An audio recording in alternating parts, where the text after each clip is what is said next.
Buenas tardes a todos. Esta va a ser nuestra primera lección, nuestra primera sesión de PySI 11. Entonces, lo primero que tenemos que hacer es traer el repositorio. Abrimos una terminal y tecleamos git clone https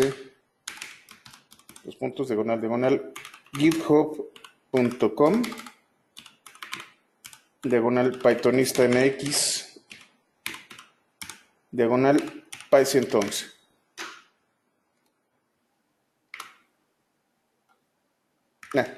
Lo escribí mal. Ahí está. Y con eso nos vamos a traer el contenido del repositorio. Déjenme lo copio para pasárselos a ustedes.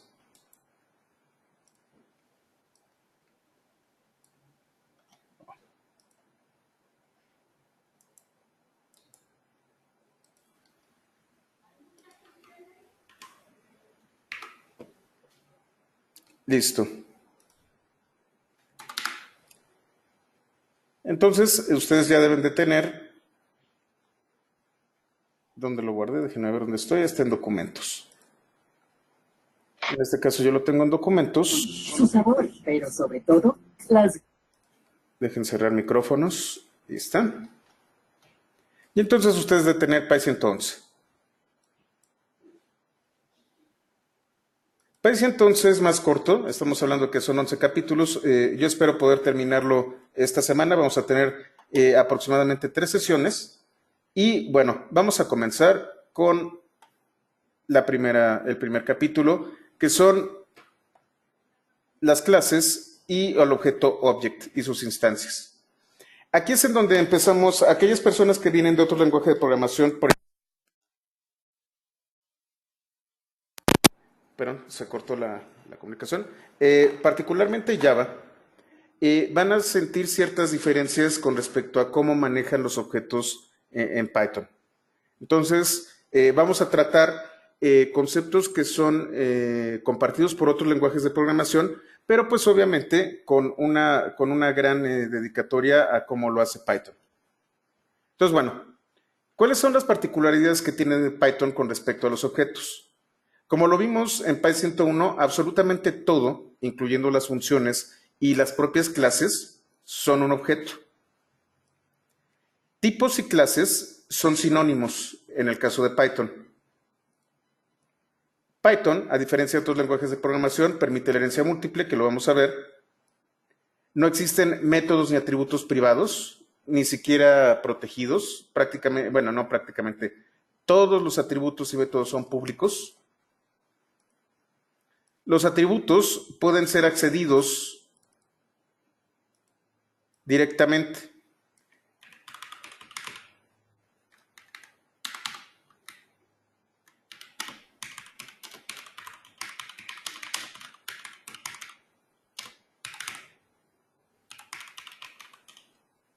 Sin necesidad de definir propiedades. Las clases abstractas, aun cuando son utilizadas por Python, son opcionales.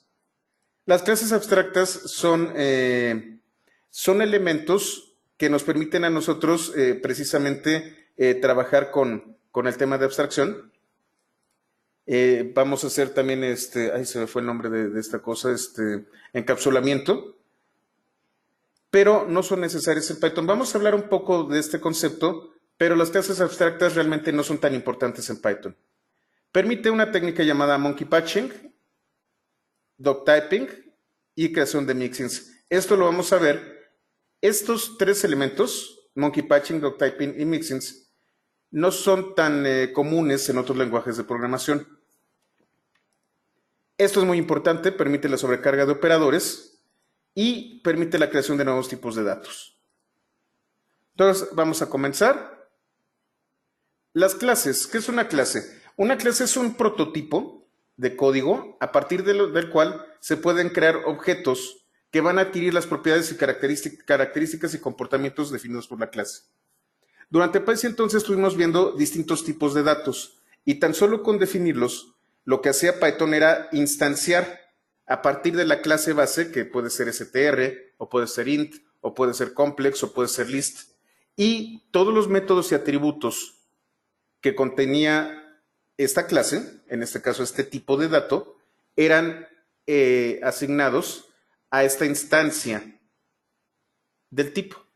Es por eso por lo que nosotros, déjenme llegar aquí, si yo definía 15 punto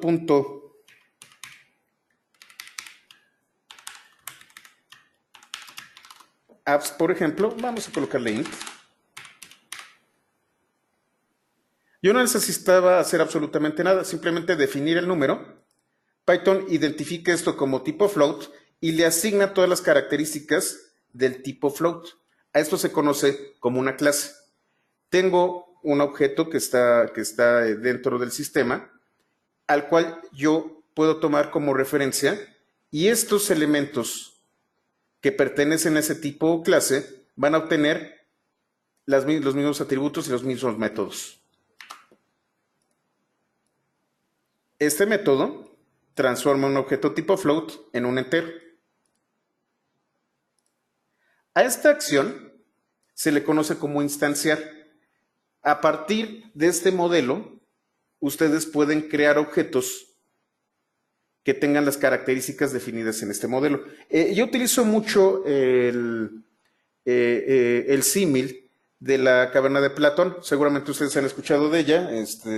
Resulta que hay unas personas que están sentadas en una cueva y lo único que pueden hacer es ver hacia el frente. De hecho, están amarradas y lo único que pueden ver es una pared. Por detrás de estas personas amarradas que solamente pueden ver la pared, hay personas detrás que tienen una luz que proyecta hacia la pared y les presentan a las personas amarradas las sombras de ciertos objetos. Entonces las personas solamente pueden ver la sombra de una plancha, pueden ver la sombra de una silla, la sombra de una mesa, pero no pueden ver al objeto en sí. Es algo muy parecido a lo que tenemos aquí con respecto a la caverna de Platón, en donde nosotros tenemos elementos ideales a partir de los cuales yo voy a generar instancias. También las clases pueden ser vistas como si fueran un molde. Un molde a partir del cual yo puedo crear diversos objetos y las características del molde son asignadas a los objetos que se instancian. La acción de instanciar es crear un objeto y asignarle las características de una clase. ¿Aquí hay algún tipo de duda o comentario con respecto al concepto de clase? ¿Todo bien? Muy bien. Ahora, nosotros hemos utilizado clases que ya están predefinidas. Les dije int, float, complex, etcétera, etcétera. Lo que vamos a hacer ahora es crear nuestras propias clases. Y vamos a hacer algo muy similar a lo que hicimos con function, perdón, con def, con las funciones. Lo que vamos a hacer es crear una clase y esta clase no va a hacer nada. Aquí tenemos el famoso pass. Acabo de definir una clase, la sintaxis es class, el nombre de la clase y entre paréntesis las superclases. Esto lo vamos a ver más adelante. Indentamos y todo esto que está indentado va a pertenecer a la clase. En este caso tengo la clase clase, tengo este docstring y no hace absolutamente nada. Sin embargo, cuando yo pido el help de clase, vamos a ver qué tenemos. Ayuda en la clase en el módulo main, está en el entorno principal. Dice la clase, fíjense qué interesante. Yo les estaba hablando de una cosa llamada superclase, que se coloca en medio de los paréntesis como si fuera un argumento.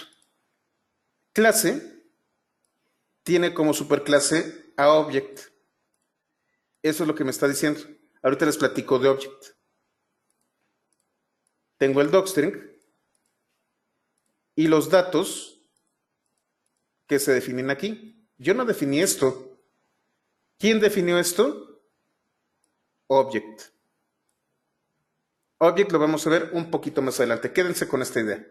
Si yo le doy un dir a clase, Todos estos métodos y atributos fueron heredados de Object. Todas las clases heredan y son instancias de Object. Ese es otro concepto que es muy propio de Python y que, por ejemplo, en el caso también de JavaScript, no voy a trabajar con objetos con JavaScript, pero JavaScript en las nuevas versiones de ECMAScript ya también maneja clases y ya también maneja un objeto primordial. Sí, Wick referencia débil y dict. No vamos a ver estos son parte del curso avanzado, pero esto es lo básico de una clase. Ahora, ¿qué son los objetos? En otros lenguajes de programación, cuando nosotros definimos una clase, la clase no puede ser accedida directamente. Es a través de los objetos, es decir, las instancias de las clases, como yo puedo trabajar y puedo ejecutar cierto tipo de código.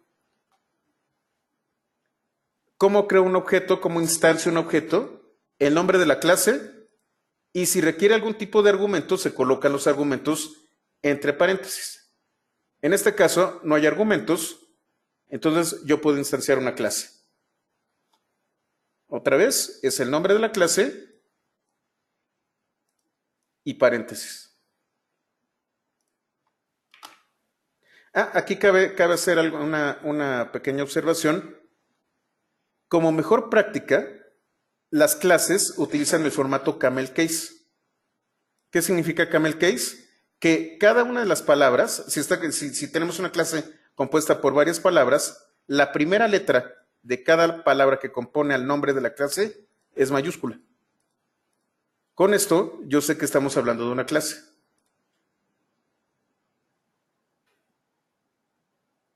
¿Podemos generar clases sin mayúsculas? Por supuesto que sí, pero es mucho más entendible para alguien recién llegado y que revise el código que esto, si tiene camel case o tiene la mayúscula, es una clase.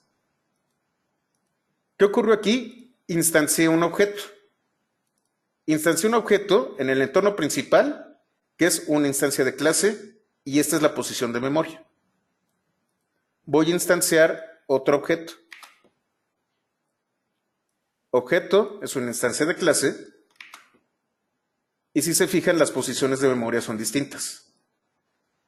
De hecho, como este objeto no fue ligado a un nombre, fue destruido prácticamente en el momento. Si yo pido ayuda de objeto, me trae la ayuda de la clase de la cual fue instanciado.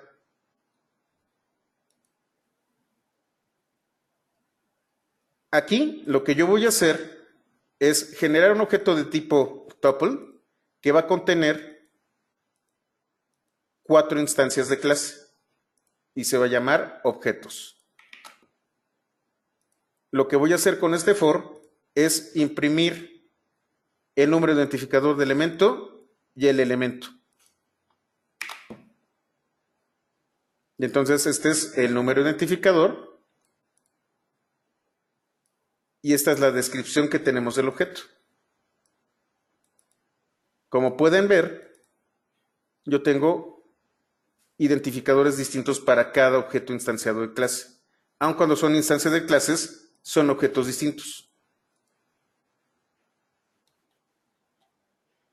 ¿Cómo puedo saber si un objeto es instancia de una clase en particular? La función isInstance me permite saber eso. ¿Cómo funciona? Tengo aquí el objeto y aquí la clase con la que voy a averiguar si es instancia o no. En este caso, objeto es instancia de clase. True es instancia de int. Efectivamente.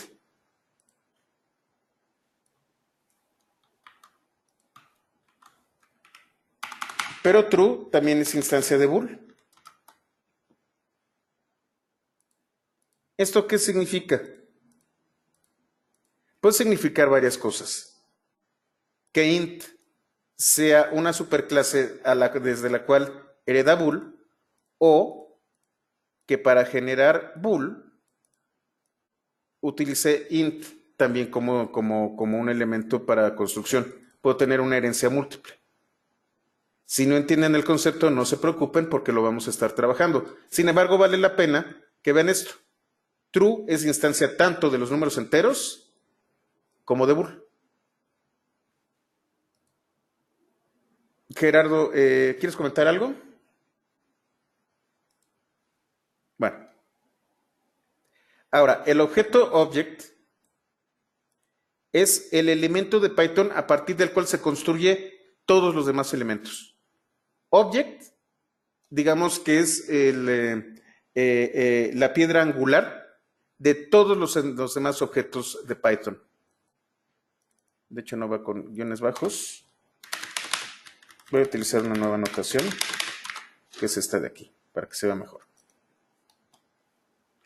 En el caso de Python 2, cuando yo defino una clase, la clase obligatoriamente tiene que hacer referencia a object. ¿Por qué se debe esto? Como yo les comentaba, Python ha sido un lenguaje que ha evolucionado. Inicialmente no estaba tan orientado a objetos. De hecho, la orientación a objetos empezó a evolucionar y a volverse parte importante a partir de Python 3. Y nosotros podíamos definir clases sin que fueran instanciadas de objeto. Vamos a ver. Voy a abrir Ubuntu.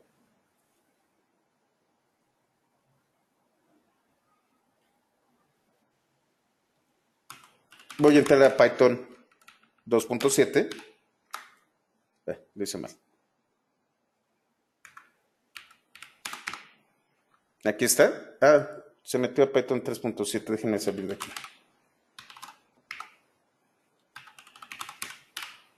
Es que está en base. Déjenme lo desactivo. Lo hicimos ayer. Entonces, conda deactivate. Ahí está. Y ahora sí. Python. Tengo Python 2.715. Yo voy a generar. Voy a hacerlo un poquito más grande. Aquí está. Voy a generar la clase llamada clase.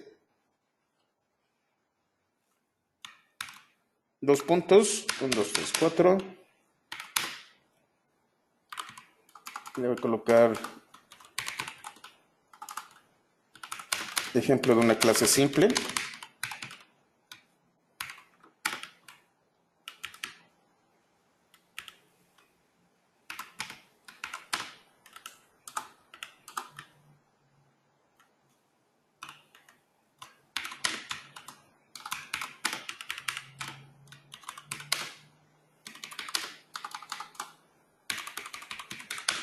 Sin heredar a object.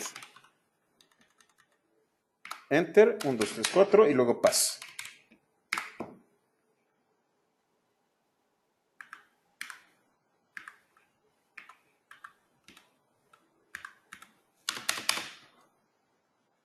No vuelvo a hacer. Tuve un problema de indentación. Hay que tener mucho cuidado con la indentación. Si decimos que son 4 espacios, son 4 espacios.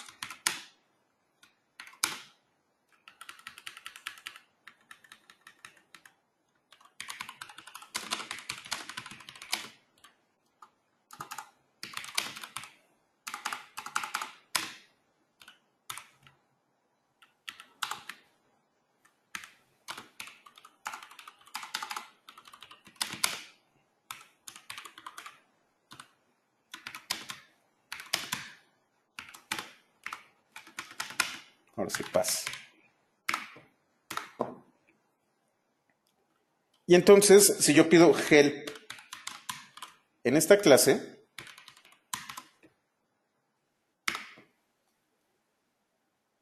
fíjense, solamente dice ejemplo de una clase que no hereda object. Con Q me salgo. Clase.dir. No, perdón, dir.clase. Dir, paréntesis, clase.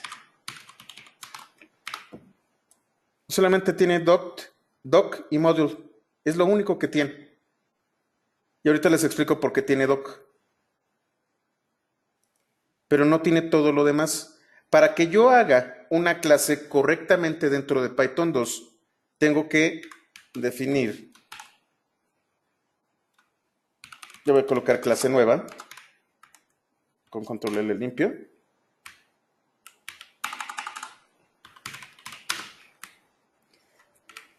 Clase nueva que hereda a object.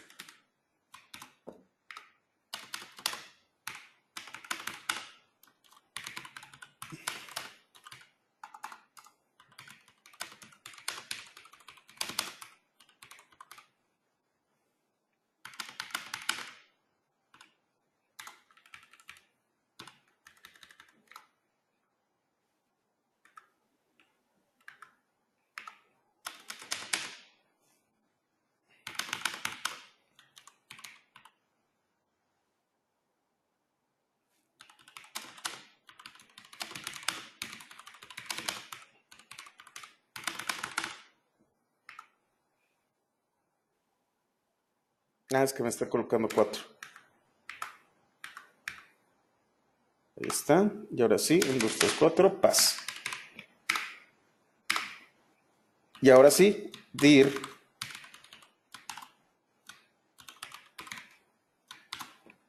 clase nueva y contiene todo lo que viene de object. A esto se le conoce como nuevos o como objetos nuevos en Python 2. Es la manera en la que a partir de la evolución de Python nos dimos cuenta de que era necesario crear un elemento object que contenía lo mínimo necesario para poder crear un objeto. Si ustedes en Python 2 no definen que hereda a object, van a tener una clase de formato viejo de Python 1, de las primeras versiones de Python. Es obligatorio que le coloquen object en Python 2. En Python 3 ya no es necesario. Es más, si yo no hago nada más que definirlo así, Python por defecto va a hacer esto una clase que hereda a object. Bueno, en este caso es una instancia. Puedo utilizar también este tipo de notación, en donde uso los paréntesis. O puedo ser explícito y decir que hereda a object. Y en todos los casos, cuando yo heredo de una clase superior, se dice que la clase es subclase de la que está heredando. ¿Y qué es object? Object es el tipo más básico que existe.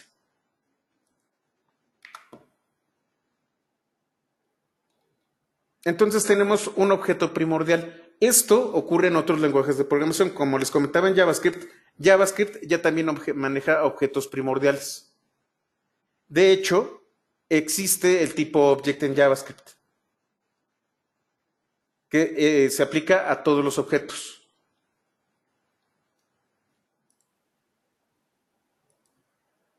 ¿Hasta aquí todo claro con este capítulo? ¿Todo bien? Lo importante de este capítulo es que sepan lo que es una clase y cómo los objetos son instancias de la clase. Ese concepto no va a cambiar en ningún lenguaje de programación orientada a objetos. ¿Qué otra cosa no cambia? Los atributos y los métodos.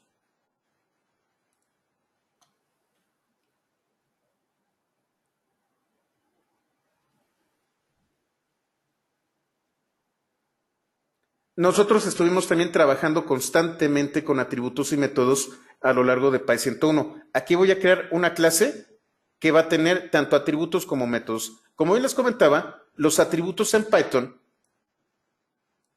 son valores, pero ustedes han de recordar que en Python tanto valores como objetos también son sinónimos. Lo que voy a hacer es, a través de un nombre, asignarle un objeto a una clase.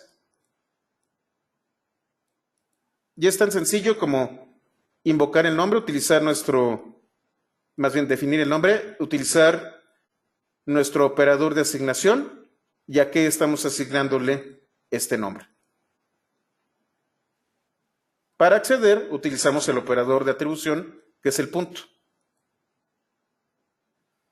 Ahora, hay un concepto que es muy importante y lo vamos a estar trabajando sobre todo cuando veamos Django, que es el estado de una clase u objeto. ¿A qué nos referimos nosotros con el estado de una clase y objeto? Tenemos dos tipos de atributos dentro de la programación orientada a objetos teórica. Tenemos los atributos, que la teoría nos dice que están ligados a un valor, y tenemos métodos, que son piezas de código que pueden ser ejecutables si ingresamos los argumentos correctos. Otra vez, durante Py 101 estuvimos trabajando mucho con atributos y métodos. Lo que vamos a hacer en Py 111 es crear nuestros propios atributos y métodos. ¿Cómo se le hace? Tan simple como esto.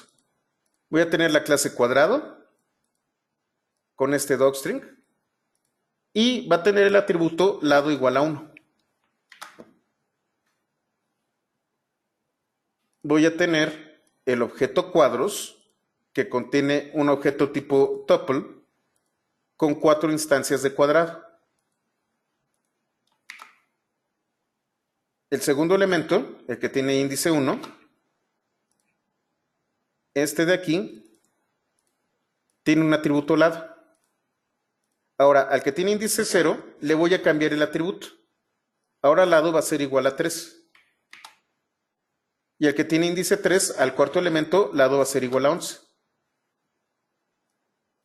Si yo hago un for, voy a decir, el lado del cuadrado con número identificador tal tiene el valor tal.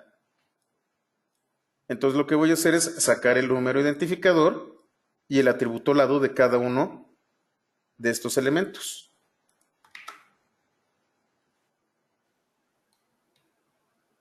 Entonces tengo un atributo del objeto y cada objeto, una vez instanciado, va a adquirir el valor definido por la clase.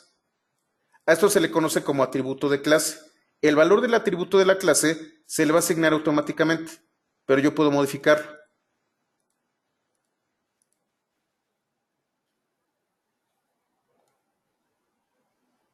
A ver, creo que no coloqué cuadrado aquí. Ah, aquí. Cierto.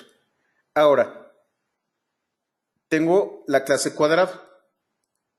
Y esta clase cuadrado tiene el atributo que yo definí como 1, con valor igual a 1. En Python, yo puedo interactuar con las clases. Esto no se puede hacer en otros lenguajes de programación. Entonces, yo puedo decirle a Python, ¿sabes qué? Del método cuadrado, ahora el atributo lado es igual a 20.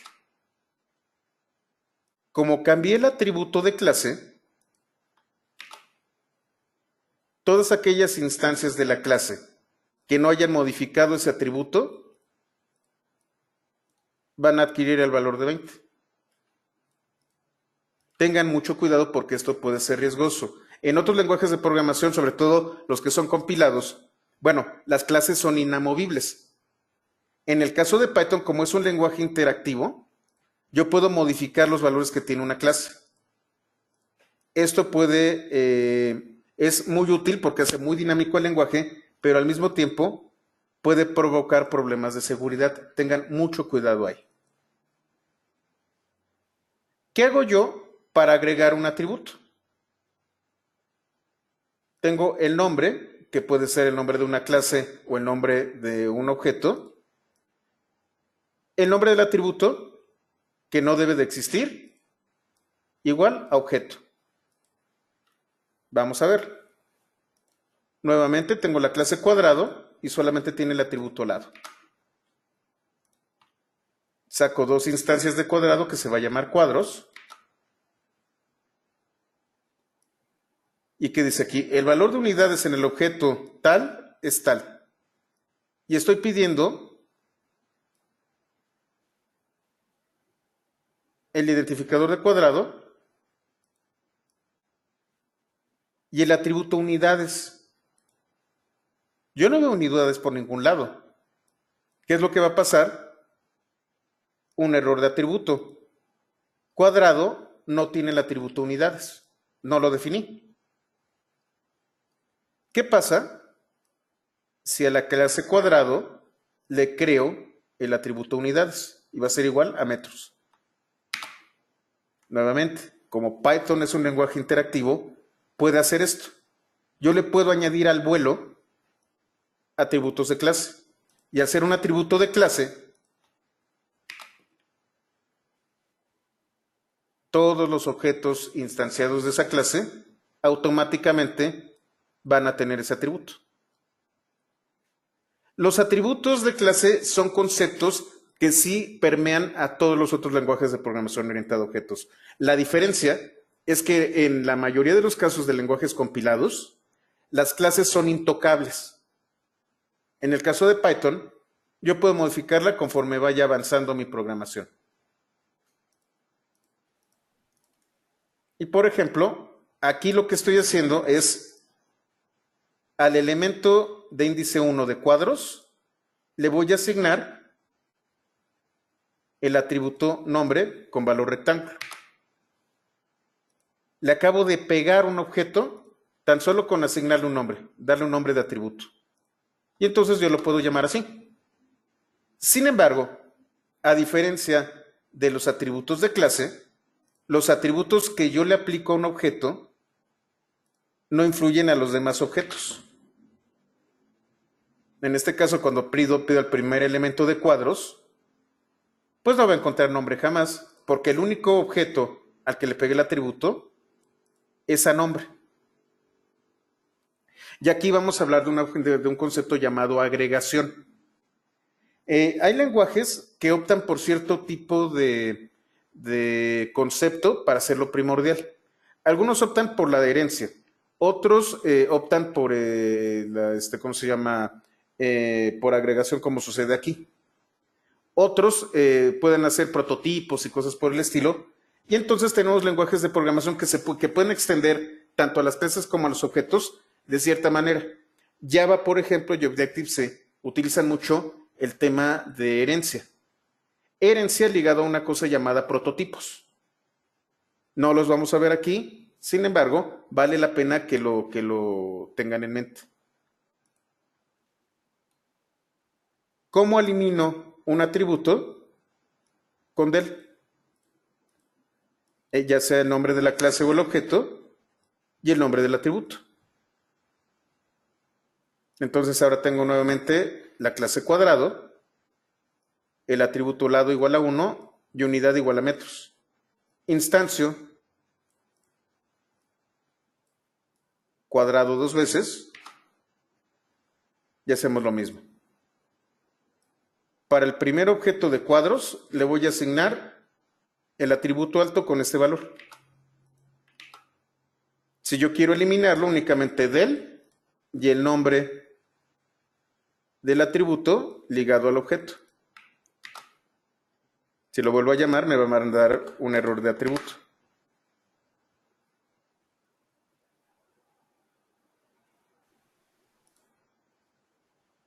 Yo tengo el atributo unidad que fue definido en la clase. Yo no puedo eliminar los atributos que están dados en la clase.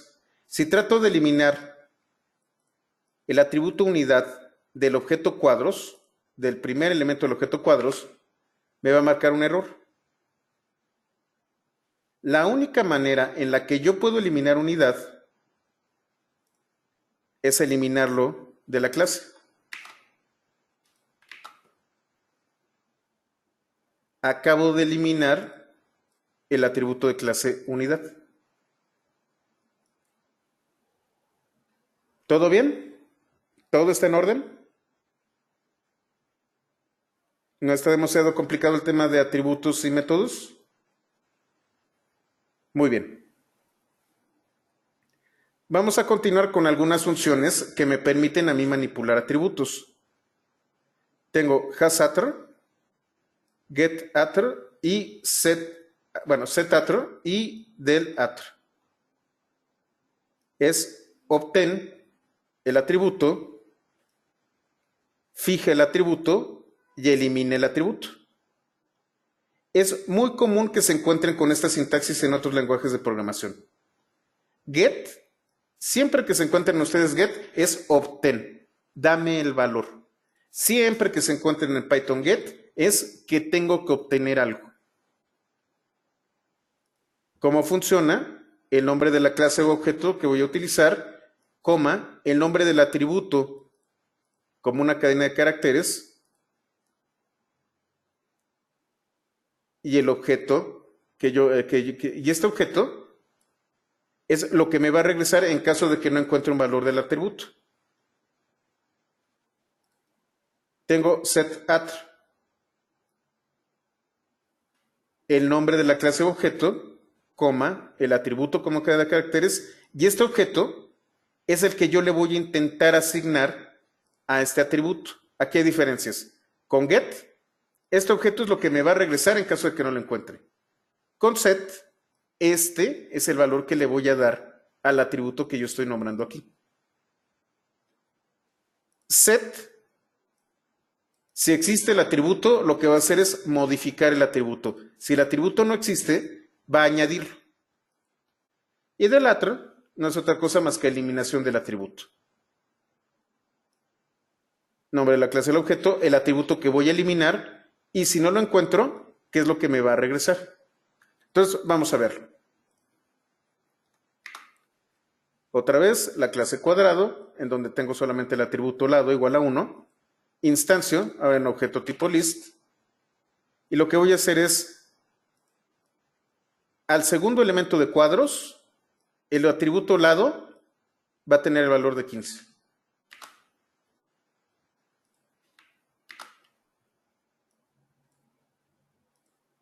Ahora, a la clase cuadrado, le voy a añadir el atributo unidad, que por defecto va a tener el valor metros. HasAttr valida si este atributo está en el objeto. En la primera instancia que está en cuadros, existe el atributo unidad, justo después de que lo añadí, me va a decir que así es, que es true. ¿Cuál es el valor de unidad en el primer elemento de cuadros? Metros. Aquí fue donde con setAttr le asigné un atributo de clase a cuadrado y por lo tanto le fue asignado a todas las instancias. Aquí lo que voy a utilizar es eliminar el atributo.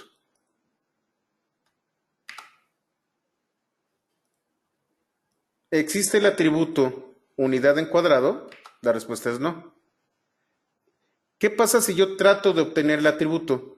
Me va a marcar attribute error. Pero si yo coloco otro argumento, en lugar de regresarme attribute error, me va a regresar el elemento. Entonces, en caso de que yo no lo encuentre, puedo definir si dejo correr el error o doy un valor que sustituya el error. ¿Todo bien hasta acá? No hay demasiada confusión con respecto al tema de los atributos. ¿Andamos bien? Perfecto. Ahora vamos a hablar de los métodos. Los métodos, como yo les comentaba, son piezas de código que siguen siendo objetos, pero que son ejecutables, que son invocables o callables. ¿Se acuerdan de las funciones? Los métodos son invocables. Y los métodos se definen de una manera muy similar a las funciones. El nombre, self y los parámetros. La única diferencia entre una función y un método es este self. Self en inglés significa uno mismo. Cuando yo hago esto, estoy diciendo, esto es un método que hace referencia, self es uno mismo, a la clase en la que se encuentra, y estos son los parámetros aplicables al método. En otros lenguajes de programación, en lugar de self, se utiliza this.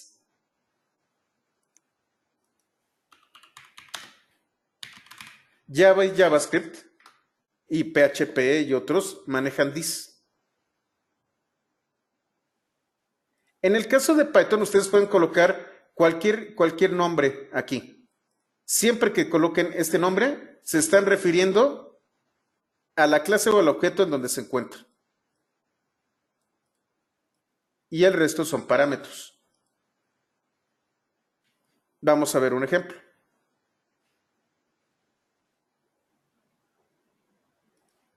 Tengo la clase modales, en donde tengo un método llamado saludo. No le estoy dando más argumentos que self. Y lo que va a hacer es regresar esta cadena de caracteres. ¿Qué voy a hacer? Instancio modales y ejecuto el método saludo. Sí, Gerardo, self en este contexto es un delimitador de ámbito. Con self tú le estás diciendo a este método que es precisamente un método. Lo que define el método es el self.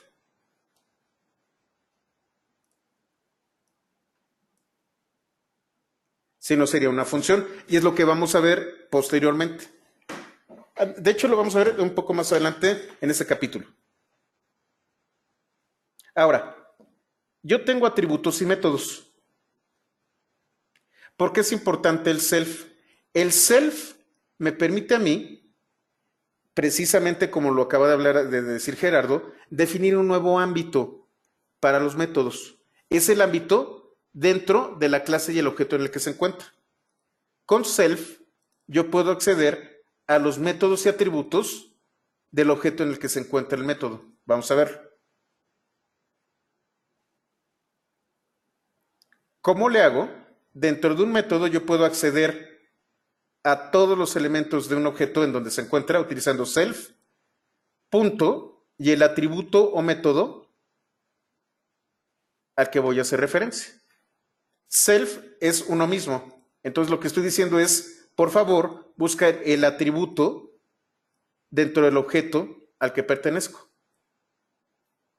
Lo mismo sucede con los métodos. Self, búscame este método y le coloco entre paréntesis los argumentos necesarios. Aquí tenemos una clase un poco más complicada. Tengo un atributo que es lado, con valor igual a 1, y tengo el método superficie.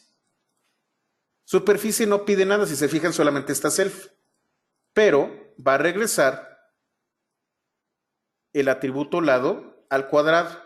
Al colocarle el self, le estoy diciendo que utilice este atributo. Instancio. A esta instancia le voy a cambiar el atributo lado y voy a utilizar el método superficie. Superficie lo que va a hacer es buscar el atributo lado y elevarlo al cuadrado.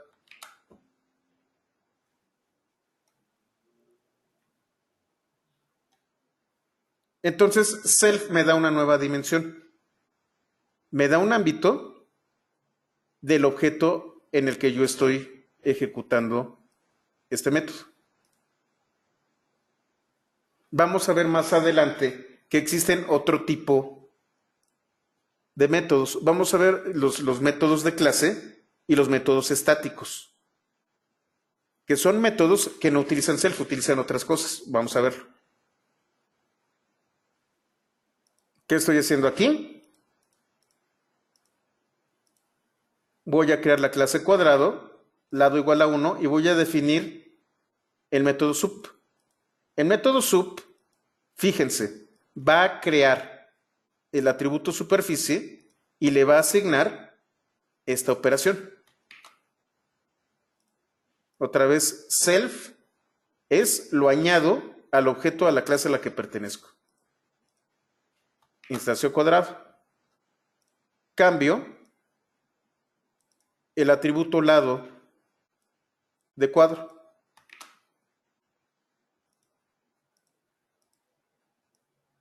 Yo veo si existe, es más, ya vimos los de las funciones.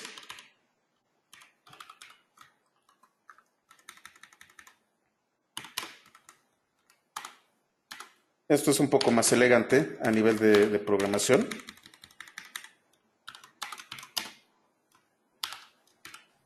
En caso de que no la encuentren, que regrese false. Ahí está.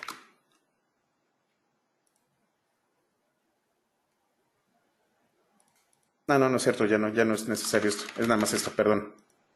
Entonces, hasAtr es la función. Cuadro contiene a superficie y la respuesta es false.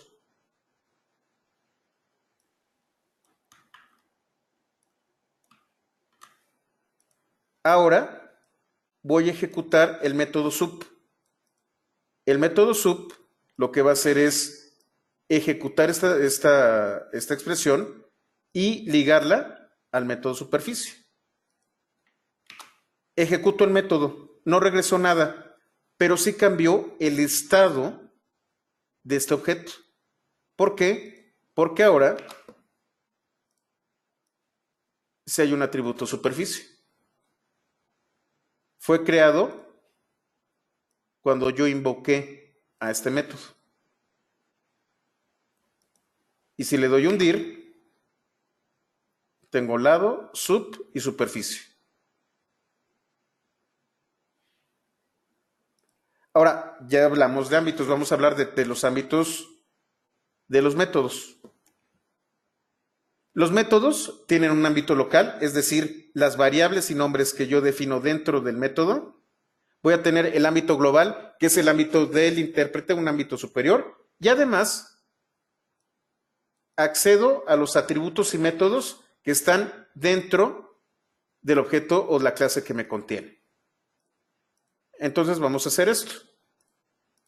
Tengo la clase círculo, en donde tengo el atributo radio, y tengo dos métodos.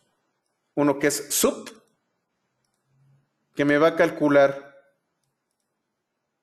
la superficie de un círculo y lo va a guardar en el atributo superficie y va a regresar ese atributo. Y luego tengo volumen extrusión, que me pide un valor, un parámetro que es alto. Este nombre, alto, solamente va a vivir dentro del método extrusión. Alto vive en el ámbito interno de volumen extrusión. Tengo rueda, que es una instancia de círculo. Voy a cambiar el radio a 15. ¿Y qué voy a hacer aquí?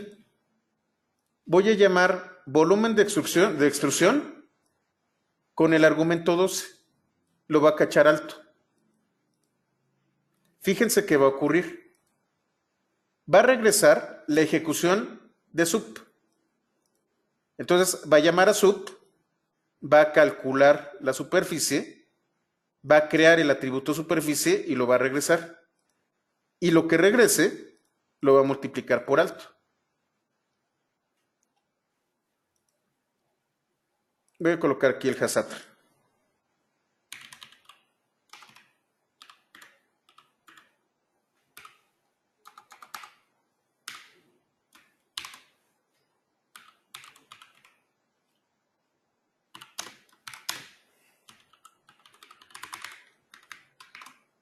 En este momento no existe superficie. Voy a ejecutar el método volumen de extrusión. Volumen de extrusión no define superficie, pero está invocando al método sub. Sub sí define superficie, el atributo superficie, entonces se va a crear y va a realizar la operación. Entonces lo ejecuto. Ah, fíjense, se me olvidaba este pi. Pi no está definido en ningún lado. De hecho, ni siquiera está definido en el ámbito principal. Me va a marcar un name error. Pi no está definido por ningún lado. ¿Qué tal si importo pi del módulo mat? Ahora sí hay un pi. Entonces estoy utilizando en este caso, estoy utilizando ámbito global atributo. Y aquí estoy utilizando ámbito local y un método que a su vez llama al ámbito global a un atributo y crea otro atributo. El self es el que me dice qué atributos es a los que me estoy refiriendo dentro del objeto. Y importe pi, y ahora sí. Este es el volumen de extrusión con el valor de 12. Si aquí aplico el Hasatter, ya se creó superficie.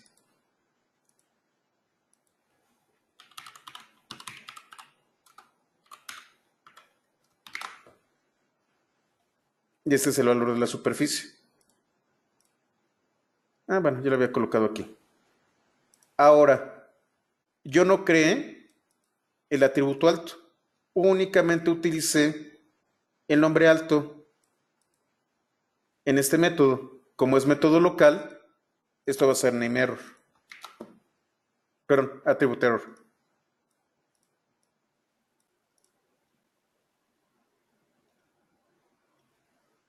¿Entienden el concepto de los métodos?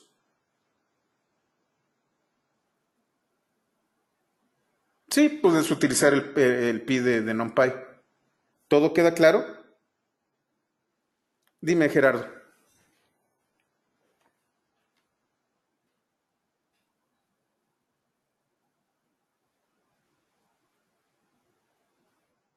¿Cuándo usas Hasatter?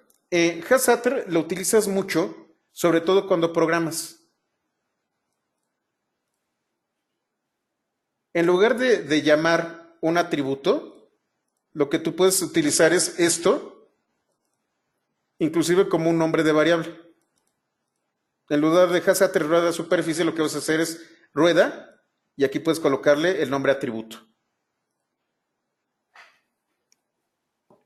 Vamos a hacer un ejemplo ahorita que estás en eso. Por ejemplo, yo le voy a llamar atributo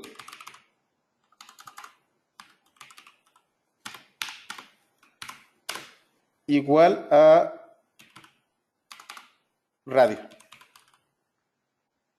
No, le voy a llamar No, sí, radio sí está definido, ¿verdad? Sí.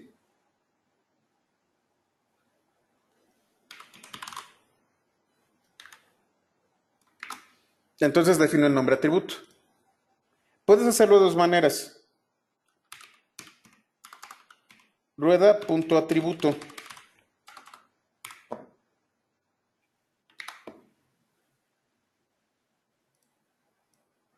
No lo va a entender.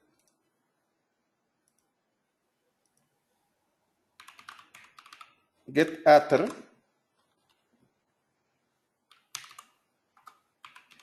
rueda, coma, atributo. Sí definí radio, ¿verdad? Para no regarla. Sí, ahí está.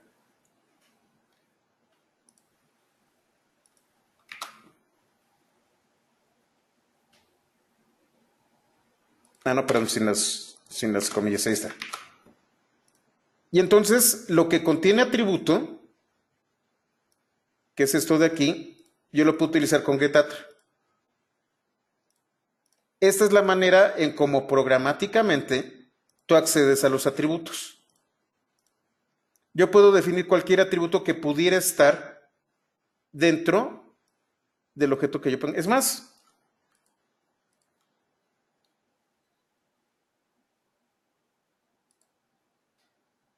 yo puedo, por ejemplo, aquí colocar objeto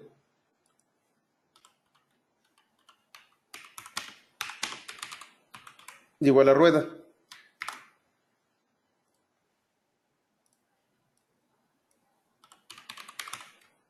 Y entonces tengo un objeto genérico y un atributo genérico. Es más, vamos a hacerlo más bonito. Def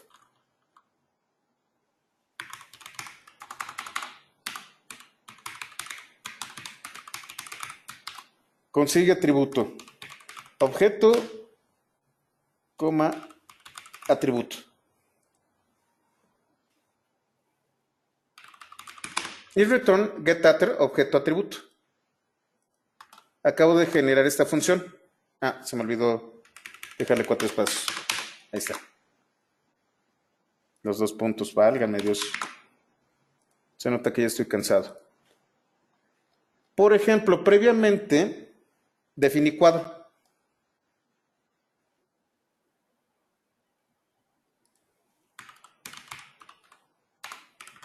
Consigue atributo, cuadro, coma lado. ¿Qué va a hacer la función?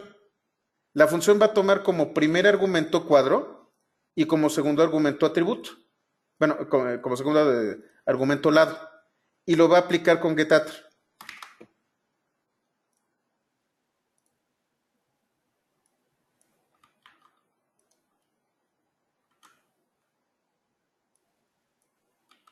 Rueda,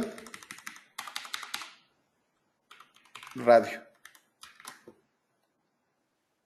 Entonces yo tengo una función en donde ingreso un objeto y el nombre del atributo que yo estoy usando, yo utilizo getAttr.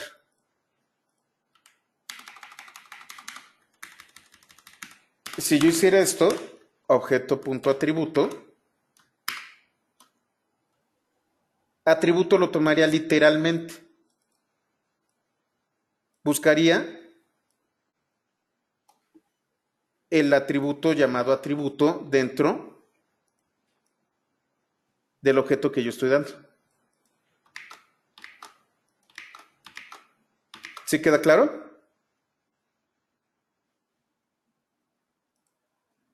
No es para optimización de la memoria, sino es para optimizar el código.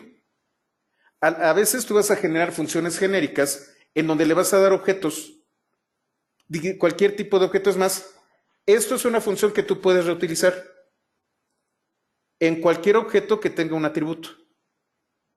Lo vamos a ver cuando trabajemos con Flask. ¿Por qué? Porque vamos a hacer un caso de altas, bajas y cambios.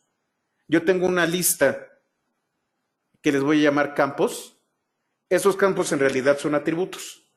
Y voy a colocar un for campo in la lista de campos. Y entonces lo que voy a hacer es un dentro de esta iteración, un setAttr, donde tengo un objeto y en cada iteración voy cambiando el atributo al que le voy a dar un valor en particular. Los métodos pueden asignar o cambiar el valor de un atributo. En este caso yo tengo getAttr, pero tengo setAttr. Recuerden.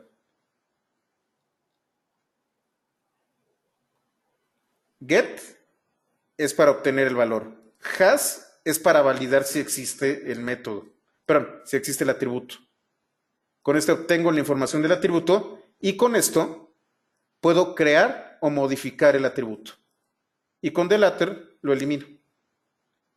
Estas son las funciones que yo puedo utilizar. ¿Queda claro? Más que para optimización de la memoria, Gerardo, te digo, es mucho más fácil programar así, con estas funciones. ¿Todo claro entonces?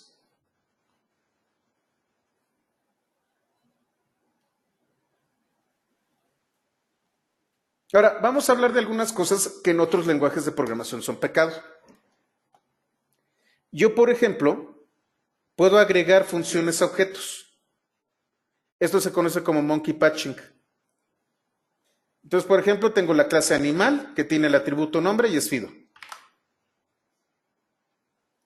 Y voy a definir un objeto perros que contiene a 2 instancias de animal y a gato que es una instancia de animal. Total, tengo 3 instancias. Y voy a definir la función maulla, que lo único que tiene es print miau. ¿De qué tipo es maulla? Pues es una función. ¿Qué voy a hacer aquí? Voy a decirle, el atributo con nombre maulla es igual al objeto maulla que tienes en memoria. Es una función. Y entonces, lo que estoy diciendo es, agrégale una función a este objeto.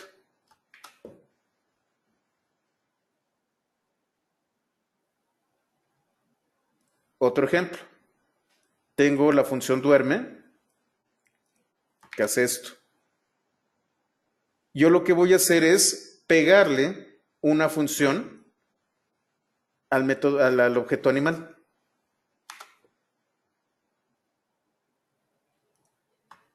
¿Qué estoy haciendo aquí? Estoy viendo si existe. Es más, podría colocar un getAttr. Vamos a hacerlo así. ¿Qué dice? Es un método que está ligado a animal. Nada más que hay un problema. Aquí no hay self. Si yo lo coloco dentro de una clase, si esto es un método de la clase, debe de haber un self. Si no, me manda un error. Dice, toma 0 argumentos posicionales y me estás dando 1. Yo no he dado nada. Lo que pasa es que automáticamente se le da un valor a self, el del objeto. Yo puedo hacer monkey patching en objetos, pero no funciona en clases. Aquí es el monkey patching en un objeto y aquí lo intenté hacer en una clase. Sí, se ligó, hay una función. El problema es que si trato de ejecutarla como un método, me va a marcar este error. Ahora, vuelvo a definir la función, nada más que ahora sí le coloco self. Si le coloco self, es un argumento. Si ejecuto la función así tal cual, me va a mandar un error. Pero, si la ligo a una clase, entonces esta función que tiene un parámetro que yo no uso, se vuelve un método.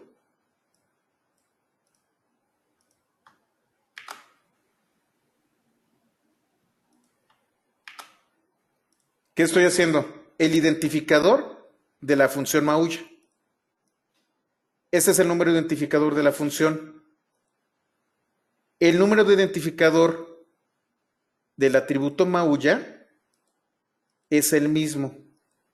Estoy pegando objetos. Y entonces hablamos de otro tipo de elementos. Tenemos agregación y el otro siempre se me va el nombre. Agregación y composición. ¿Qué significa agregación y composición? Agregación significa que yo tengo un objeto independiente y que si elimino el objeto que yo tengo, el objeto sigue existiendo.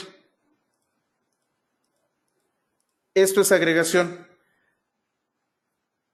Agregación conceptualmente, de hecho es como lo hacen. Agregación es cuando yo añado cosas. La agregación, por ejemplo, si estamos hablando de juegos de video, es cuando ustedes tienen su avatar, su representación en el juego, y el jugador, y bueno, y esta representación, si es un juego de, no sé, de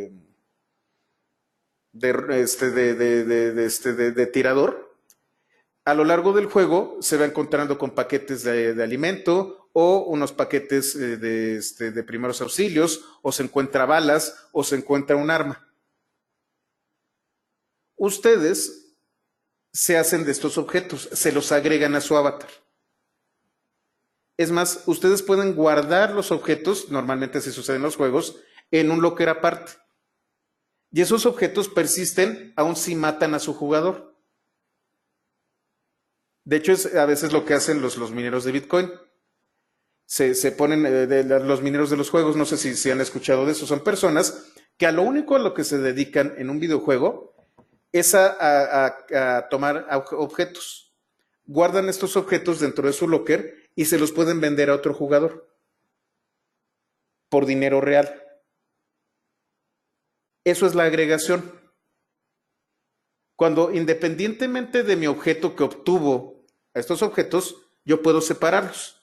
Composición es cuando el objeto que yo tengo pegado es eliminado con el objeto que lo contiene. Digamos que composición es cuando ustedes tienen un estado de un objeto y lo eliminan. No solamente ustedes van a eliminar al objeto principal, sino todos los objetos ligados a este objeto son destruidos. En el caso de Python, composición y agregación tienen una, digamos que tienen un área gris.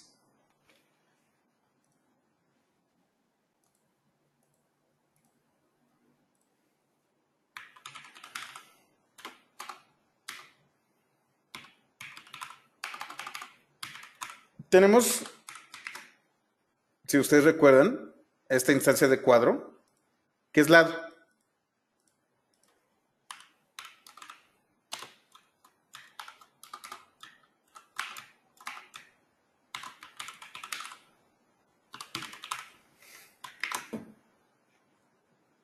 Tengo esto de aquí. Si yo elimino cuadro, este valor ya no va a estar asignado y la memoria lo va a borrar. Pero ¿qué pasa si yo le digo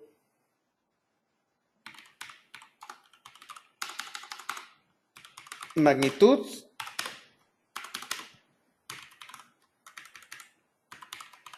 igual a cuadro punto lado?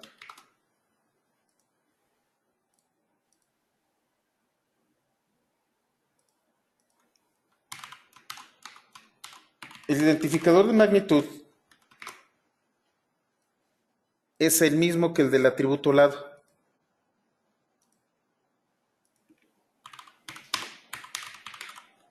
Si yo elimino cuadro, aquel objeto que fue definido para cuadro está ligado al nombre magnitud.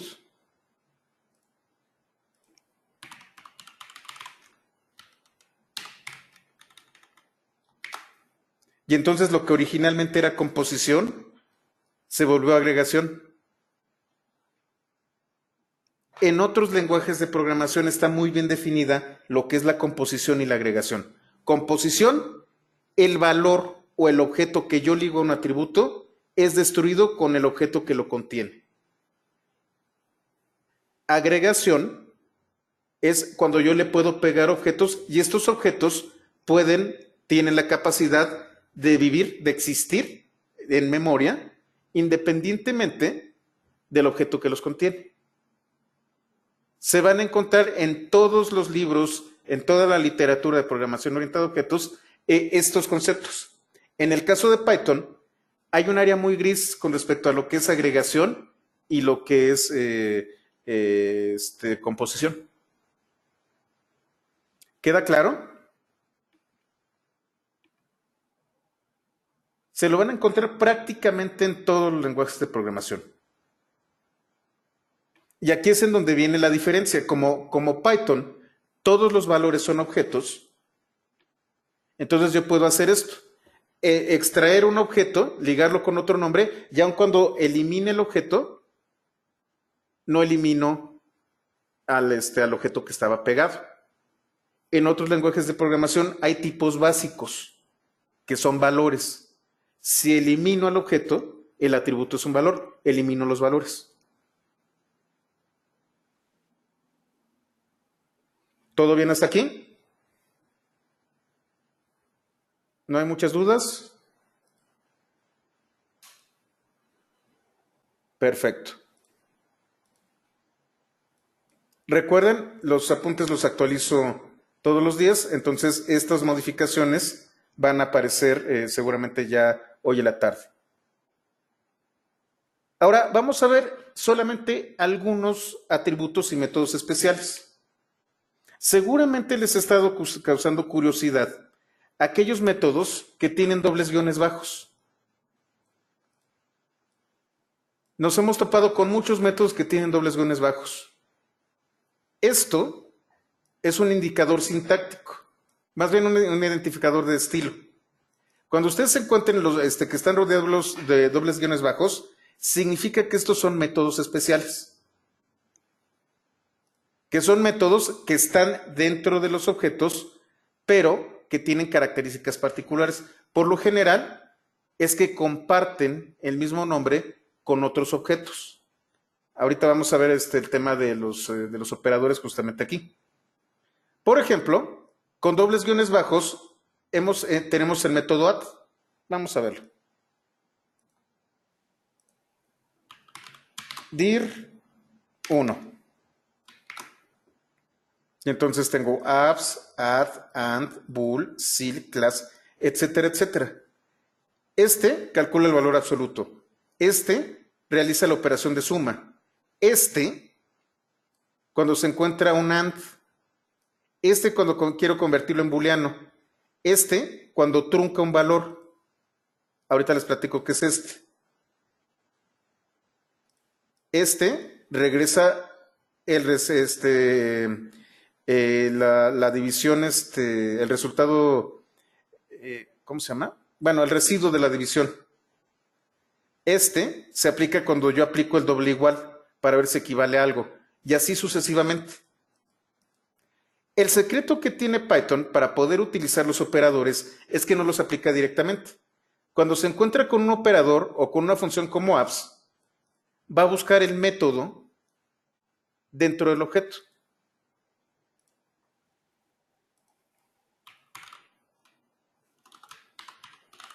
Si ustedes ven dir str, se van a encontrar con que también tiene add y también tiene ec. GE es mayor o igual. GT es mayor que. Cuando se encuentran estos operadores, y fíjense, lo comparte, son métodos especiales. Lo que yo puedo hacer es, ya sabiendo cómo funciona Python, puedo sobrecargar estos operadores. Módulo. Gracias, Héctor. Entonces vamos a verlo. El método add se va a ejecutar cuando yo haga una suma, cuando se tope con este símbolo. Entonces, no sé por qué está aquí el dir object, lo voy a quitar. Bueno, object contiene estos métodos especiales. Ya vienen desde object. Lo que vamos a hacer es generar una clase que implemente estos métodos. Entonces tengo la clase superficie cuadrada. La clase superficie cuadrada tiene el atributo lado y tiene el método superficie, que va a regresar la operación de elevar al cuadrado el lado. Y además voy a definir el método add, el método especial add, en donde yo voy a tener self, que bueno, ya saben que es el objeto, y voy a añadir el parámetro elemento. Fíjense qué voy a hacer. Aquí estoy definiendo una figura geométrica que es un cuadrado. El cuadrado tiene el atributo lado, pero también tiene el atributo superficie. Voy a hacer esto. Si el tipo de elemento es superficie cuadrada, es decir, otra instancia de esta clase, otro objeto instanciado de superficie cuadrada, yo voy a regresar la suma del método superficie del objeto en el que me encuentro y el método superficie del otro objeto. Si el tipo de elemento es entero float, lo que voy a hacer es a la superficie sumarle el valor del elemento que estoy añadiendo. Si no es ni superficie cuadrada, si no es entero y si no es float, levanto una excepción. No sé qué hacer. Voy a generar dos instancias, superficie de superficie cuadrada. y voy a cambiarle a cada uno de los elementos el valor del atributo lado. Fíjense, aquí yo estoy utilizando el operador de sumatoria. Cuando Python se encuentre este operador, automáticamente lo que va a hacer es buscar este add. No tengo que decirle nada. Acabo de sobreescribir el operador. Y entonces estoy haciendo la suma del primer elemento que tiene el lado 25 más el segundo elemento que tiene el cuadro 1. Aquí va a sumar la superficie de cada uno de los elementos. Aquí, cuando me encuentro esto, buscad el elemento que yo tengo aquí. Es 12, es más, voy a colocarlo aquí. Esto equivale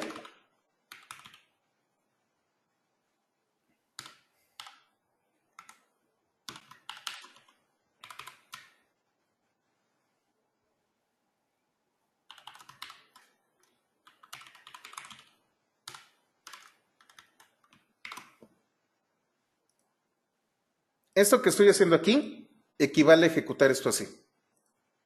Esto que yo tengo aquí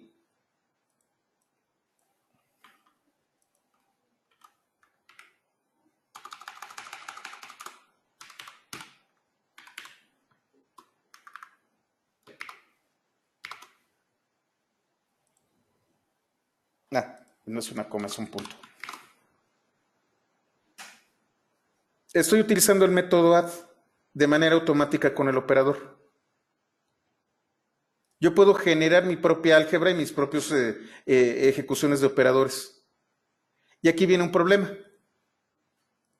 Voy a colocar 12.34 más el primer elemento de cuadros. ¿Qué es lo que está sucediendo aquí? Es 12.34 punto el método add.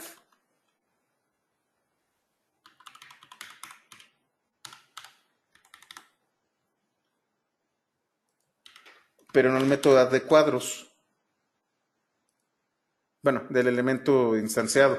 Está utilizando el método add de los tipos float. Como yo acabo de crear la clase cuadros, pues obviamente los diseñadores de Python jamás pensaron que iba a hacer esto. No está implementado.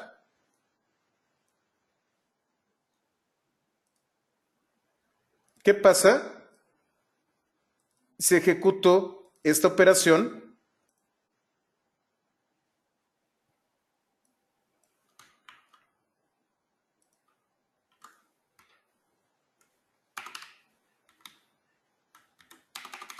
Con un objeto que no es de ninguno que yo reconozco.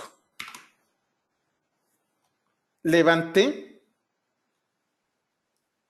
una excepción. Como no es ni una instancia en superficie cuadrada, ni es int, ni es float, levanto la excepción. No sé qué hacer.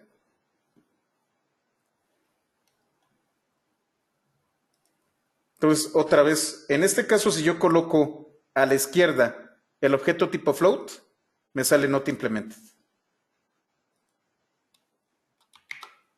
Y si yo utilizo también la función suma de la función sum, también me va a decir que no está implementado. ¿Qué es lo que estoy haciendo?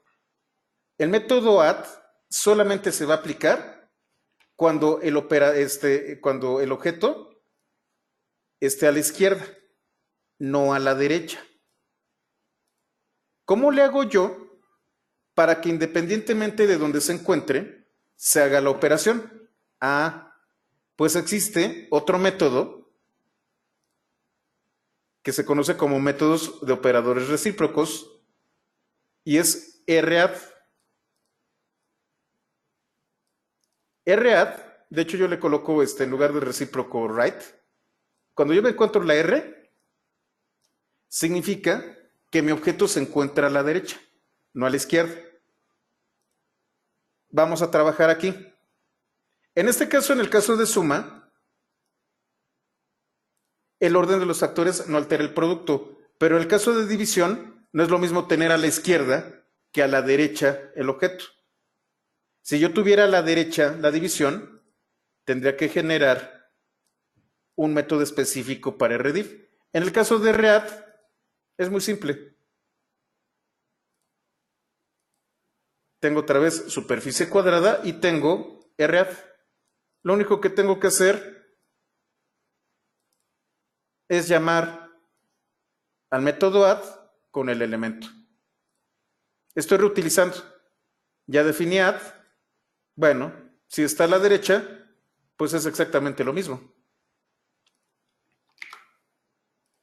Aquí defino 3 instancias de superficie cuadrada, les cambio el atributo lado, pero fíjense, ya independientemente si está a la izquierda o a la derecha, se realiza la operación. Y en este caso, la función sum también funciona.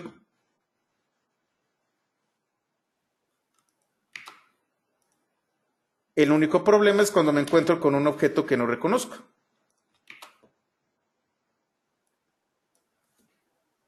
Todo esto se conoce como sobreescritura de operadores. En el caso de Java, de C++ y de C#, esto está prohibido. En esos lenguajes de programación está prohibidísimo hacer una sobrecarga de operadores. No sé si ustedes lo han intentado en otros lenguajes de programación orientados a objetos. No sé si hayan utilizado este tipo de cosas en otros lenguajes de programación. Por ejemplo, la sobrecarga de operadores la permite Ruby.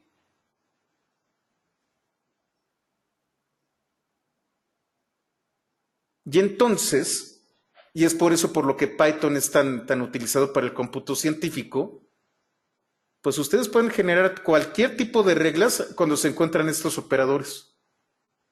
Si ustedes han estudiado, por ejemplo, álgebra abstracta, van a generar grupos, anillos, todo de subgrupos, toda una serie de reglas algebraicas utilizando operadores.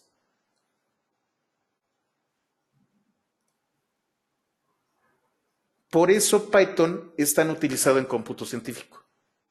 Podemos sobreescribir los operadores. Fíjense, vamos en el capítulo 3 y estamos viendo conceptos que revolucionan mucho las ideas que nosotros teníamos si programábamos orientados a objetos. Y lo más importante, otra vez, no es un curso de Python, es un curso de programación orientada a objetos. Estos conceptos aplican a otros lenguajes de programación. En otros lenguajes de programación puede estar prohibido, pero se conoce el concepto.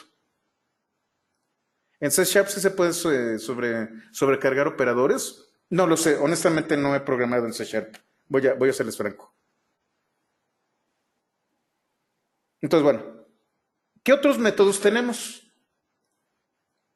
Estos son los métodos que se van a ejecutar cuando yo voy a crear una instancia de un objeto. Estos se conocen como los constructores en otros lenguajes de programación. En Java se conoce como constructor. ¿Cómo funciona? Tengo el método new. Este método se va a ejecutar antes inclusive de que yo instancie el objeto. Cuando doy la instrucción de instanciar, se ejecuta este método. Se ejecuta, creo la instancia y el resultado de este objeto se le asigna al estado de este método. El resultado de este método, lo que traiga este método, se le va a aplicar al estado del nuevo objeto. El método init se ejecuta después de creado el objeto. Primero creo el objeto y después ejecuto esto. En Java, en Java, Objective-C y C#, ustedes van a tener el constructor que va a funcionar como new. En el caso de Python, lo que más vamos a utilizar nosotros es init. En C++ sí se pueden, sí, en el caso de C++ no solo se pueden sobrecargar operadores, sino que también hay herencia múltiple. C++ es un lenguaje muy bonito que les recomiendo mucho y sobre todo Python se inspiró mucho en C++.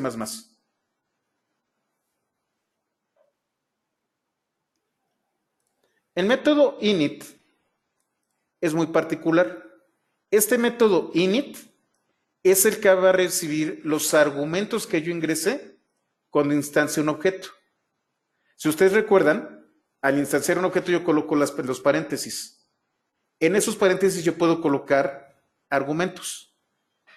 Este init los va a recibir. Vamos a ver. Tengo la clase población censada. Y voy a definir, bueno, nada más para aclararles. El método new casi no se utiliza en Python. Les estoy explicando este método porque es el método constructor de otros lenguajes de programación. Init es el método que nosotros vamos a estar utilizando constantemente. Defino init, en donde estoy pidiendo nombre y un número que por defecto va a ser 0. ¿Qué va a hacer init? Va a desplegar, se ha creado la población, nombre, con el número de habitantes. Y a partir de aquí voy a crear el atributo número, perdón, el atributo nombre y el atributo número a partir de nombre y número que están aquí. Recuerden, nombre y número que está definido aquí está dentro del ámbito local. Para que se convierta en un atributo, tengo que hacer esto. Init significa inicializar. Y entonces tengo el nombre urbana, que va a estar ligado a una instancia de población censada, en donde el primer argumento es Texcoco, el nombre es Texcoco, y el número 20,000.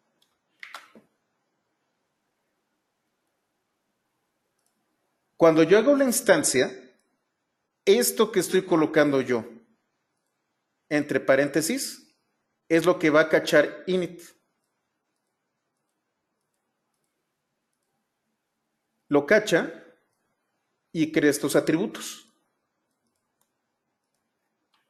Nombre y número. El método init se utiliza generalmente para inicializar el estado de un objeto. Es el estado inicial. Gerardo, ¿es obligatorio el uso de self en el cuerpo del método? Sí, es totalmente obligatorio. Puedes colocarle cualquier nombre, pero siempre el primer argumento que se meta va a ser el objeto.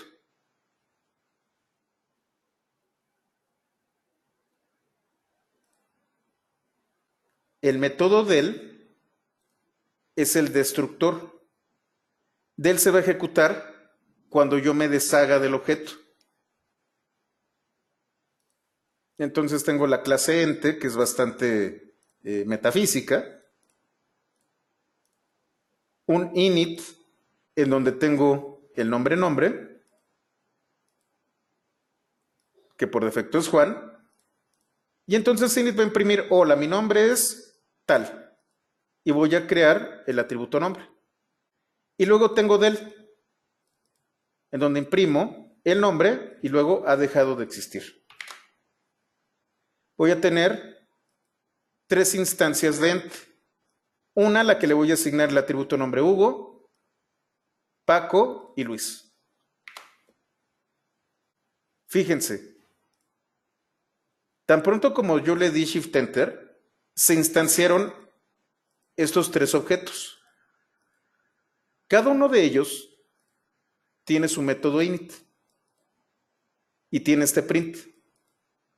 Primero instancia a Hugo, luego instancia a Paco y luego instancia a Luis. Se ejecutó el init. ¿Qué pasa si elimino al elemento con índice 1? Cuando yo lo elimino, cuando ya no está ligado o referenciado, se ejecuta del.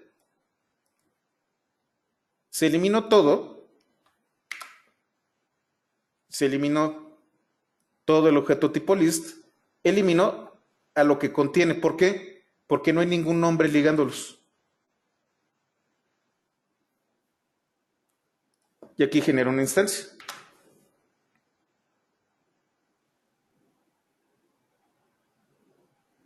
¿Qué pasa aquí? Hice la instancia, se crea y está en memoria, pero no hay un del. A veces Python no elimina de la memoria de forma automática a los objetos. Puede tardar que esto se elimine. Sin embargo, va a haber un momento en donde se elimine y entonces se ejecute el del. Nosotros no tenemos control del momento en el que se va a eliminar ente de memoria.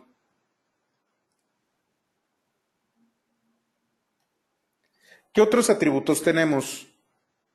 El atributo doc, que es el que va a guardar el docstring.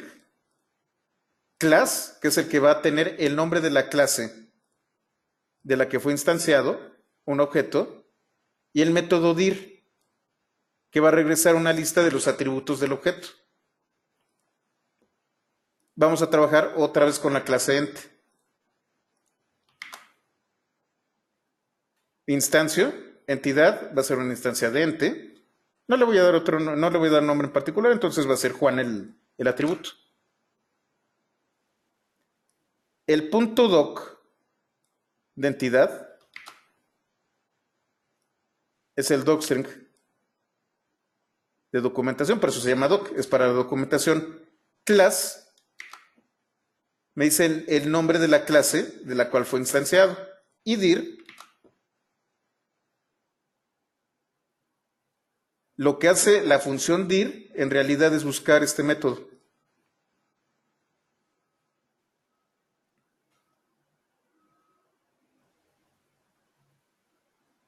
Y ya por último vamos a ver los métodos de conversión. ¿Qué significa métodos de conversión? Ustedes se han fijado que yo puedo, por ejemplo aquí, si le doy entidad, es más, lo voy a colocar aquí para que lo vean. Ah, aquí está. Muy bien. Yo puedo regresar un valor por defecto. Si ustedes recuerdan que yo les decía, print regresa none y todas las funciones regresan none cuando son ejecutadas. Por ejemplo, cuando yo le coloco el print, las cadenas de caracteres, los objetos tipo str, despliegan su contenido sin las comillas. El método rep lo que va a hacer es regresar algo cuando el intérprete invoca al objeto. El método str va a regresar lo que va a desplegar el print. El método format va a desplegar cuando yo utilice el método format. El método int cuando yo trate de convertir en entero, float cuando trate de convertir en punto flotante o bool cuando trate de convertir en booleano. Entonces, yo tengo la clase ent. Tengo init y del, que ya los conocimos, pero fíjense esto. Yo defino str. Y entonces lo que voy a regresar es el nombre, pero en mayúsculas. Bool. Lo que voy a regresar es una evaluación de si nombre está en formato de title. Va a regresar true o false. Y rep va a regresar esta cadena de caracteres.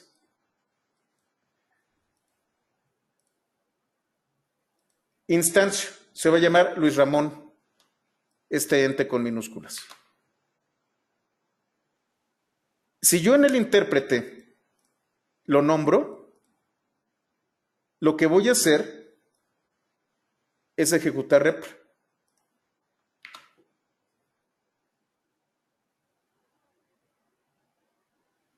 Ah, no, quise mal aquí. Bueno, creo que no. Aquí estoy, lo que estoy haciendo es únicamente regresar el dato. Aquí con rep, no le de shift enter aquí. Ahí está, perdón. Vuelvo a instanciar. Ente. Y entonces, cuando yo ejecuto ente desde el intérprete, viene rep.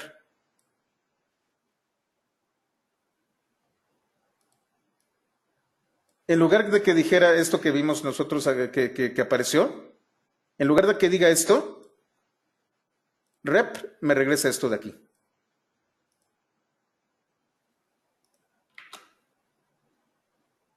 Si yo trato de convertir en cadena de caracteres a ente, va a buscar str y entonces me va a regresar el atributo nombre, pero todo en mayúsculas. Cuando le doy print,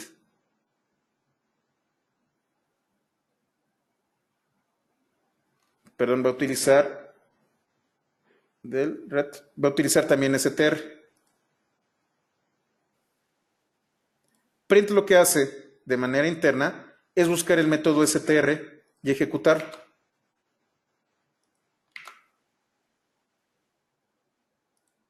Bool. Si ustedes se fijan, Luis Ramón sí está en formato title. Y entonces cuando le dé bool, me va a regresar true.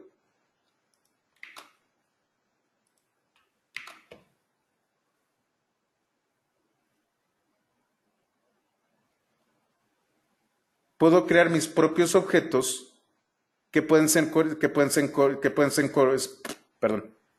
convertidos en lo que yo le indique, utilizando las funciones que conocimos en Py 101.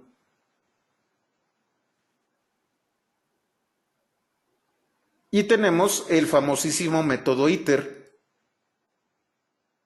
en donde yo les decía, el for tiene que utilizar iter. Fíjense, tengo ente en donde tengo todo lo demás y voy a definir iter. Para cada letra en el nombre me va a dar de una en una, pero en minúsculas. Entonces voy a generar persona, que va a ser una instancia de enter y se va a llamar Javier, todo en mayúsculas. Cuando utilizo el for, recordarán ustedes que este for lo que va a hacer es obtener un objeto iterable a partir de iter. Y entonces va a tener este objeto iterable que va a regresar cada letra en minúsculas.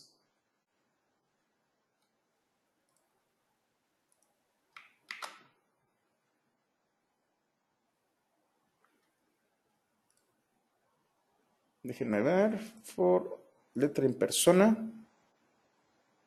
Ah, no, tienen razón, aquí no es iterable, creo que sí, a ver, déjenme ver. ¿Sí le di shift enter? No, ahí está. Como no había definido iter, pues no es iterable. Solamente si tiene el método iter, es iterable. Instancio, y ahora sí lo ejecuto. Esto es porque el for buscó el método iter. Y ahora sí hay un método iter que lo que hace es de uno en uno traerme el nombre en minúscula. Acabo de crear mi propio iterador. Lo que voy a hacer ahora es sacar el objeto iterador, ahora sí que de manera manual. Estoy utilizando la función iter sobre persona. Trae un generador.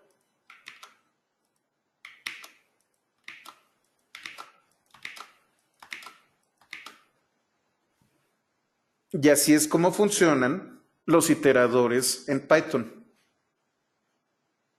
Se los repito, este es un curso a partir de cero, pero estamos viendo conceptos muy avanzados de diseño de lenguajes de programación. Estas estructuras, con nombres distintos o con implementaciones distintas, son las bases de la programación orientada a objetos. Estos conceptos son muy importantes porque así es como funciona por dentro un objeto. Por eso se llaman métodos especiales. Son métodos que definen características que puedo aplicar con un operador o con un for o cuando hago yo el help. De ahí salen. No hay magia en Python. Hay métodos muy bien definidos que se comportan correctamente con un for, con un operador o con el help. Y esta es la estructura que tienen todos los objetos y por eso, ¿dónde está object? Y por eso tenemos a object. Object los define por defecto y nosotros los implementamos. ¿Qué no define object? Iter, por ejemplo, no lo define. Porque no todos los objetos van a ser iterables.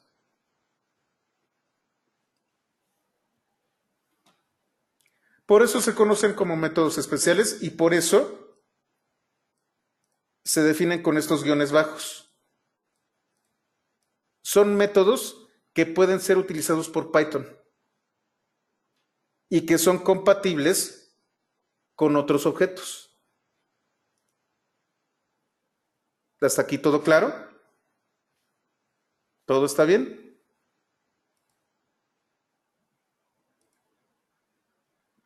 Debo de confesarles algo muy importante y es que a mí me hubiera gustado mucho que alguien me hubiera enseñado a programar orientado a objetos así.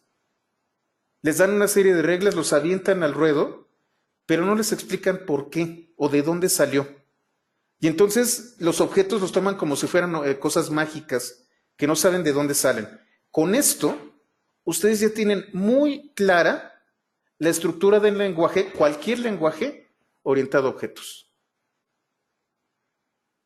Estos cursos es como a mí me hubiera gustado que me enseñaran a programar. Entonces, bueno, lo dejamos aquí y mañana continuamos. Muy ambiciosa. ¿Por qué, Daniel?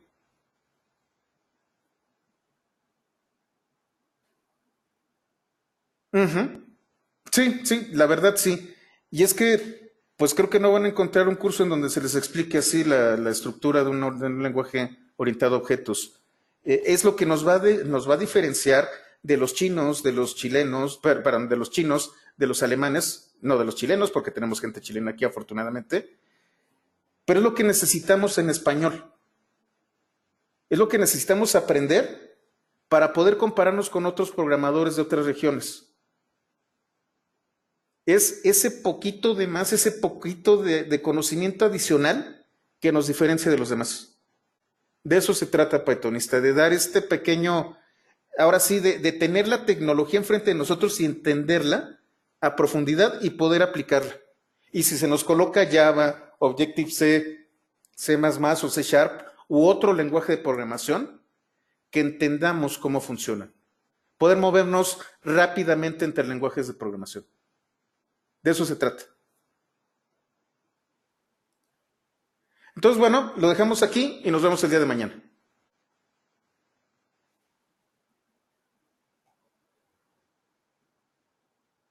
Gracias a ustedes.